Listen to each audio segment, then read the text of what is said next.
అందుకని ఇంక రాంబాబు గారు కూడా నేను రిక్వెస్ట్ చేసేది ఏంటంటే not to step in to the police stations, will approach directly to the high court. ఎందుకంటే ఏమైనా న్యాయం జరిగినప్పుడు పద్దాగా మనం పోలీస్ స్టేషన్ చుట్టూ ఎక్కడం దిగడం మనకి సాకిరి ఎక్కువ అవుతుంది. Will approach the high court, will give a direction to the police stations. అందుకని డెఫినెట్గా ఇదేమో 5 ఏళ్ళు 50 ఏళ్ళు కాదు, సంవత్సరం అయిపోయింది, ఇంక 4 ఏళ్ళు మధ్యలో ఎన్నికలు వస్తే ఇంక 3 ఏళ్ళు.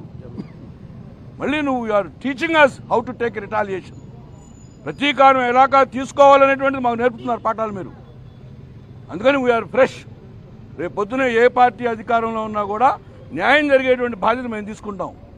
అంతేగాని పార్టీలను చూసి వైఎస్ఆర్ కాంగ్రెస్ పార్టీ మీద ఒక న్యాయం, తెలుగుదేశం ఒక న్యాయం, జనసేన ఒక న్యాయం అయితే మటుకి డెఫినెట్గా రేపు మాకు అధికారం వచ్చిన తర్వాత మటుకి మేము అభివృద్ధి చేయమని మమ్మల్ని అంటలా, ప్రతీకారం తీసుకోమని చెప్తున్నావు నువ్వు నాకు. సో అందుకని డెఫినెట్గా దిస్ డేస్ టు కమ్, డెఫినెట్గా మేమంతా కూడా వైఎస్ఆర్ కాంగ్రెస్ పార్టీ కార్యకర్తలకి సోషల్ మీడియాలో అన్యాయం జరిగినా, నాయకులు అన్యాయం జరిగినా మేము ఇదే పందాలు వెళ్తాం. డెఫినెట్గా దోజ్ ఆర్ ది పోలీసుల నెగ్లిజెన్స్ కానీ ఏ అధికారి నెగ్లిజెన్స్ ఉందో వాళ్ళ మీద చర్యలు తీసుకునేట్టుగా మేము యాక్షన్ తీసుకుంటాం. నేనంటే ఏంటంటే వాళ్ళు చేశారని నన్ను తప్పు చేయమంటావా?